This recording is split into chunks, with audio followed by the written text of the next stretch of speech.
السلام علیکم ورحمۃ اللہ وبرکاتہ۔ بسم اللہ الرحمن الرحیم۔ اپنی ماں کے حکم پر سختی سے عمل کرتے ہوئے امیر سبکتگین کا چھوٹا بیٹا اسماعیل ہر وقت باپ کے بستر کے قریب موجود رہتا تھا۔ جب بھی والی غزنی ہوش میں آتا اور اپنے چھوٹے فرزند اسماعیل کو کسی خدمتگار کی طرح دست بستہ کھڑے ہوئے دیکھتا تو اس کے خشک ہونٹوں پر ایک آسودہ سی مسکراہٹ ابھر آتی اور تھکے ہوئے لہجے میں کہنے لگتا، فرزند، میں جذبہ جان نثاری کو پوری شدت کے ساتھ تمہارے چہرے پر معجزاً دیکھ رہا ہوں۔ مجھے یقین ہے کہ اگر کبھی وقت پڑا تو تم اپنے باپ کو بچانے کے لیے اپنی جان سے بھی گزر سکتے ہو۔ یہ کہہ کر امیر سبکتگین نے اپنے مشیر خاص شیخ ابو الفتح کی طرف دیکھا اور ایک ایک لفظ پر زور دیتے ہوئے بولا، ابو الفتح، تمہیں پورے ہوش و حواس کے ساتھ میری یہ بات سن لینی چاہیے کہ میں اپنے اس بیٹے سے راضی ہوں۔ شیخ ابو الفتح ایک انتہائی عالم و فاضل انسان تھا۔ سیاست کے پیچ و خم پر اس کی گہری نظر تھی اور ذہانت و تدبر میں دور دور تک اس کا کوئی دوسرا حریف نہیں تھا۔ یہ شیخ ابو الفتح کے ذہن رسا کا کمال تھا کہ اس نے بڑے بڑے الجھے ہوئے سیاسی مسائل حل کیے تھے، جس کے باعث امیر سبکتگین کی حکومت کو زیادہ استحکام حاصل ہوا تھا، اور اسی وجہ سے والی غزنی شیخ ابو الفتح کو ہمیشہ اپنے ساتھ رکھتا تھا۔ شیخ ابو الفتح نے اپنے امیر کا نیا حکم سنا اور سر جھکا لیا، مگر اس کے چہرے پر ابھر کر ڈوبنے والے رنگ کو کسی نے نہیں دیکھا۔ پھر جب کچھ دیر کے لیے اسماعیل اپنے باپ کے پاس سے ہٹا تو شیخ ابو الفتح نے سرگوشی کے انداز میں والی غزنی کے حضور عرض کیا، امیر ذیشان، آپ اپنی مملکت کے اسرار اور رموز مجھ سے بہتر جانتے ہیں، مگر صاحبزادہ محمود کو اس طرح نظر انداز کر دینا آداب سیاست کے منافی ہے۔ شیخ ابو الفتح نہایت باوقار لہجے میں بول رہا تھا، اور ابھی صاحبزادہ اسماعیل کم عمر میں ہیں۔ شیخ ابو الفتح نے چند لفظوں میں جانشینی کا مسئلہ حل کرتے ہوئے والی غزنی کو بہت مناسب مشورہ دیا تھا، مگر اپنے مشیر خاص کی بات سن کر امیر سبکتگین برہم نظر آنے لگا۔ لیکن میں تو ابھی زندہ ہوں ابو الفتح۔ شدید نقاہت کے باوجود امیر سبکتگین کے لہجے میں اقتدار کی وہی گرج تھی۔ اللہ آپ کی زندگی میں میری عمر بھی شامل کر دے، مگر میں حق نمک ادا کرنے سے باز نہیں رہ سکتا۔ ابو الفتح نے امیر کی مرضی کے خلاف مثالی جرأت کا مظاہرہ کرتے ہوئے کہا، اور حق نمک یہی ہے کہ میں اپنی عقل کے مطابق حضور والا کو مشورہ دوں۔ میں اس وقت تم سے مشورہ طلب نہیں کر رہا ہوں ابو الفتح۔ امیر سبکتگین کے لہجے سے بدستور تلخی جھلک رہی تھی۔ میں تمہیں حکم دے رہا ہوں کہ اگر تمہارا امیر اس دنیا میں موجود نہ رہے تو پھر تم پر صاحبزادہ اسماعیل کی اطاعت لازم ہے۔ بے شک ابھی وہ بچہ ہے، مگر تمہاری عمر کی پختگی اور تمہارے مشاہدات و تجربات کی وسعت کب کام آئے گی؟ مجھ سے وعدہ کرو کہ تم میری طرح اسماعیل کے بھی وفادار رہو گے۔ ابو الفتح خاموش بیٹھا رہا۔ اس جیسا مدبر اور دانش مند ایک نوعمر لڑکے کی سرداری پر اتنی آسانی کے ساتھ حلف نہیں اٹھا سکتا تھا۔ ابو الفتح، امیر سبکتگین نے دوبارہ اپنے مشیر خاص کو طلب کیا، تمہاری خاموشی بتا رہی ہے کہ تم کسی ذہنی کشمکش کا شکار ہو۔ ابو الفتح جانتا تھا کہ مسلسل بیماری نے امیر سبکتگین کے دماغ کو بھی تھکا دیا ہے، اس لیے اس نے مصلحتاً اقرار کر لیا، میں ہر حال میں امیر محترم کی وراثت کا خیر خواہ رہوں گا۔ ابو الفتح نے بڑی ذہانت کے ساتھ وراثت کا لفظ استعمال کیا تھا، اور محمود کا نام بھی امیر کے وارثوں میں شامل تھا، مگر سبکتگین نے یہی سمجھا کہ ابو الفتح اسماعیل کی اطاعت پر رضامند ہو گیا ہے۔ اپنے مشیر خاص کی بات سن کر امیر سبکتگین نے اطمینان کی سانس لی۔ ابو الفتح، میں نے بہت سوچ سمجھ کر یہ فیصلہ کیا ہے۔ محمود میرا بیٹا ہے، اس لیے تمہاری نسبت میں اسے زیادہ جانتا ہوں۔ وہ ایک سخت مزاج نوجوان ہے اور کامیاب حکمرانی کے لیے سخت گیری کے ساتھ ساتھ نرمی بھی اختیار کرنی پڑتی ہے، مگر محمود کی ذات میں کسی قسم کی لچک نظر نہیں آتی۔ یہی وجہ ہے کہ اکثر امراء سلطنت اس سے ناراض رہتے ہیں۔ ایک دانشور کی حیثیت سے تم خود ہی غور کرو کہ جب کسی فرما روا سے اراکین سلطنت خفا ہو جائیں تو وہ پھر کس طرح حکومت کرے گا؟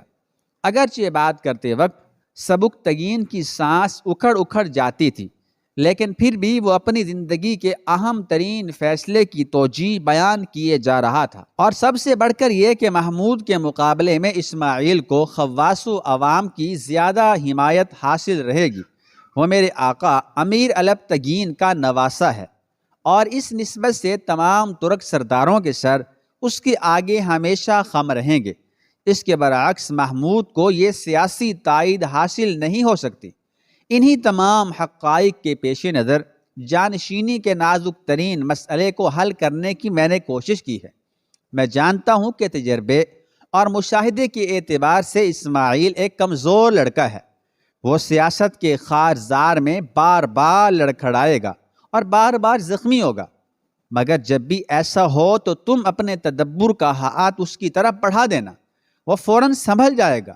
اور اگر اسماعیل اپنی کم فہمی کے ہتھیار سے خود ہی زخمی ہو جائے تو تم ایک لمحہ ضائع کیے بغیر اس کے زخم پر اپنی عقل و دانش کا مرہم رکھ دینا۔ اس طرح مجھے یقین ہے کہ وہ چند روز میں شفا یاب ہو جائے گا۔ ابو الفتح بہت غور سے والی غزنی کی گفتگو سن رہا تھا۔ پھر جب سبکتگین خاموش ہو گیا تو ابو الفتح نے بہت آہستہ لہجے میں رک رک کر کہا، گستاخی معاف، میری سمجھ میں نہیں آتا کہ امیر محترم اس قدر مایوسی کی باتیں کیوں کر رہے ہیں۔ اگر صاحبزادہ اسماعیل ہی کو سلطنت غزنی کا وارث ہونا ہے تو پھر وہ آپ ہی کے زیر نگرانی سیاست کے تمام اسرار و رموز سیکھ جائیں گے۔ کاش یہ ممکن ہوتا۔ امیر سبکتگین نے ایک آہ سرد کھینچی۔ ایسا لگتا ہے کہ میری مہلت زیست ختم ہو گئی۔ یہ کہتے کہتے امیر سبکتگین کی آنکھوں میں ہلکی سی نمی جھلکنے لگی تھی۔ نہیں امیر ذیشان، ابو الفتح نے بے قرار ہو کر کہا، آپ کی حوصلہ مندی تو تاریخ غزنی کا ایک روشن باب ہے۔ اگر آپ بھی ایسی شکستگی کی باتیں کرنے لگیں تو پھر کیا باقی رہے گا؟ ہر طرف گہری تاریکی پھیل جائے گی۔ تمام درباری طبیبوں کی متفقہ رائے ہے کہ آپ کو کوئی لا علاج مرض لاحق نہیں ہے، اور پھر آپ کی عمر بھی ایسی نہیں ہے کہ سلطنت غزنی کے جانثار آپ کی شفا یابی سے مایوس ہو جائیں۔ درباری طبیب میرا دل رکھنے کے لیے جھوٹ بھی بول سکتے ہیں۔ امیر سبکتگین نے جبراً مسکرانے کی کوشش کی، اور اگر ہم ان کی تشخیص کو درست مان لیں تب بھی وہ محض طبیب ہی رہیں گے۔ ان کی آنکھیں میرے جسم کی دیوار کے پیچھے دیکھنے کی صلاحیت نہیں رکھتی، مگر میں فرشتہ اجل کے قدموں کی چاپ کئی روز سے سن رہا ہوں، جو لحظہ بلحظہ تیز تر ہوتی جا رہی ہے۔ کل رات میں نے ایک عجیب خواب دیکھا ہے۔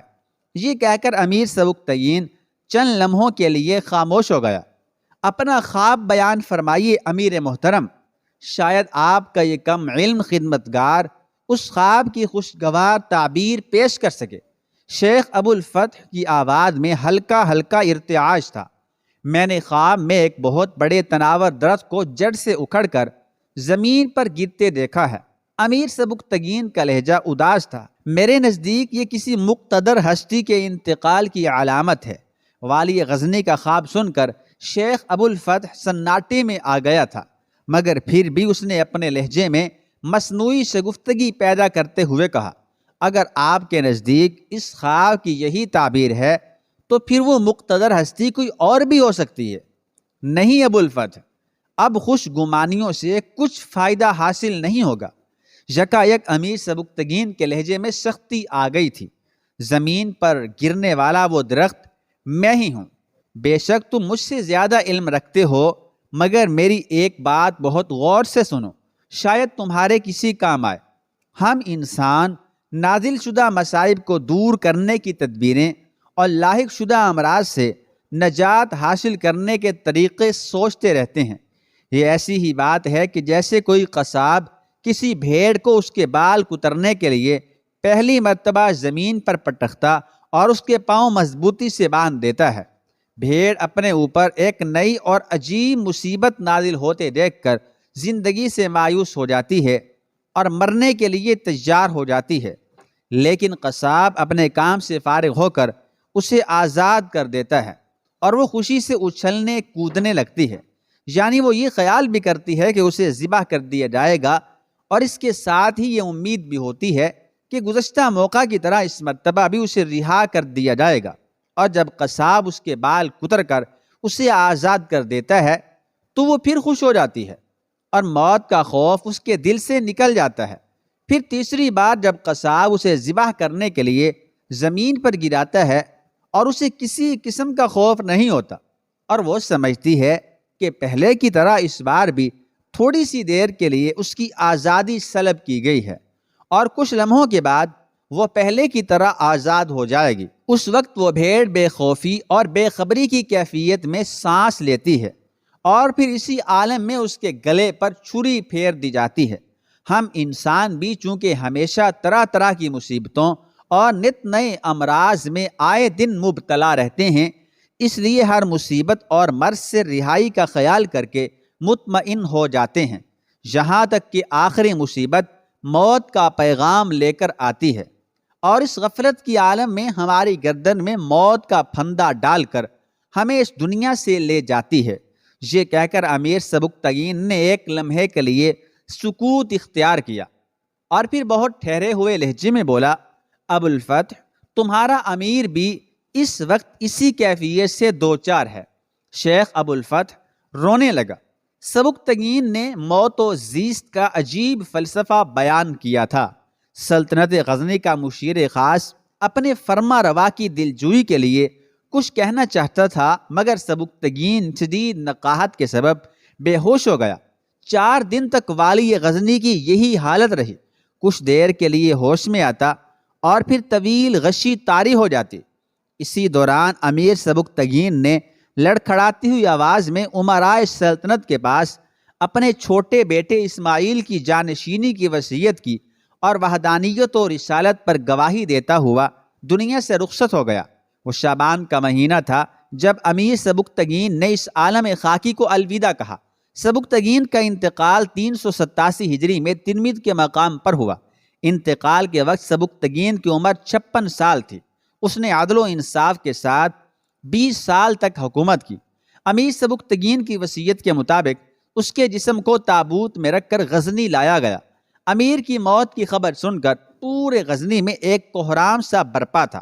کسی کو یقین نہیں آ رہا تھا کہ ان کا مشفق اور مہربان فرمانروا اتنی خاموشی کے ساتھ اچانک اپنے آخری سفر پر روانہ ہو جائے گا۔ محمود کی ماں شدت غم سے نڈھال تھی اور چیخ چیخ کر امرائے سلطنت سے کہہ رہی تھی، کیا تم نے اس بات کی بھی ضرورت محسوس نہیں کی کہ مجھے میرے شوہر کی بیماری کی اطلاع فراہم کر دی جائے؟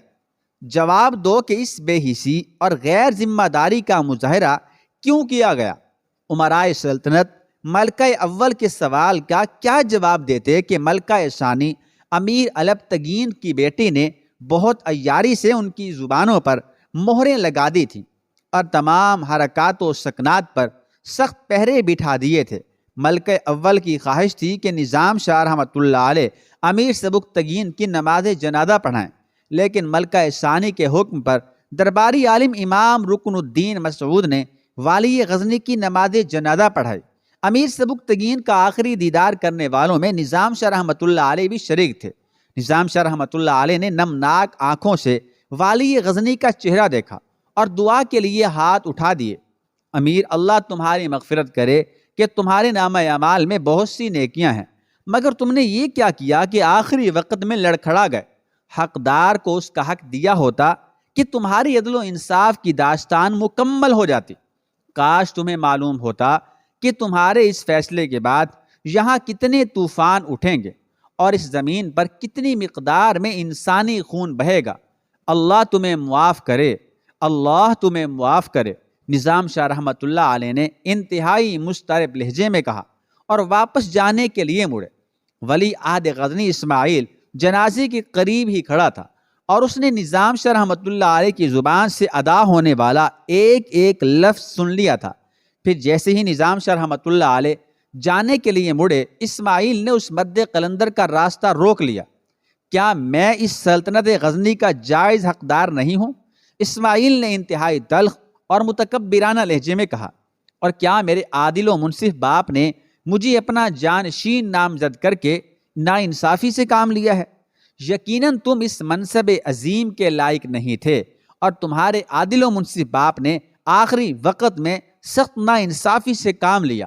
میں ایک بار پھر اپنے اللہ سے امیر سبکتگین کی مغفرت کے لیے دعا کرتا ہوں۔ نظام شاہ رحمۃ اللہ علیہ نے اپنی روایتی شان بے نیازی کا مظاہرہ کیا۔ ان کے ایک ایک لفظ سے جلال روحانی کا اظہار ہو رہا تھا۔ میرے معزز و محترم باپ نے تجھ جیسے خاک نشین کو اپنے سر پر بٹھا کر بے مثال عزت بخشی، اور تو نے اپنے اسی محسن کی ذات گرامی پر ناانصافی کی تہمت لگا دی۔ ولی عہد غزنی اسماعیل کا لہجہ انتہائی گستاخانہ تھا۔ ناشکر گزار انسان، میں تیرے اس جرم کو کبھی معاف نہیں کروں گا۔ یہ کہہ کر اسماعیل اپنے سپاہیوں سے مخاطب ہوا، اس احسان فراموش کو پکڑ کر زنداں کے اندھیروں میں غرق کر دو، اور اس پر اس وقت تک سورج کی روشنی حرام رکھو جب تک یہ میری ولی عہدی کے حق کو تسلیم نہ کر لے۔ پھر شرکائے میت نے رکی ہوئی سانسوں کے ساتھ یہ منظر دیکھا کہ نظام شاہ رحمۃ اللہ علیہ آہستہ آہستہ قدم اٹھاتے ہوئے زنداں کی طرف جا رہے تھے، اور ان کے ہونٹوں پر وہی قلندرانہ تبسم موجود تھا جس سے دنیا کے مادی اقتدار کی نفی ہوتی تھی۔ باپ کے جسم کو قبر میں اتارنے کے بعد اسماعیل نے محمود کے تمام حامیوں کو داخل زنداں کر دیا۔ ان قیدیوں میں 9 مسلم راجپوت سردار امین الدین، جس کا سابقہ نام بلرام سنگھ تھا، بھی شامل تھا۔ پھر سب سے آخر میں امیر البتگین کی بیٹی کے حکم پر غزنی کی ملکہ اول کو بھی عام قیدیوں کی طرح زنجیریں پہنا دی گئیں، اور مطالبہ کیا گیا کہ جب تک محمود اسماعیل کے حق میں دستبردار نہیں ہوگا انہیں اس زنداں سے رہائی نہیں ملے گی۔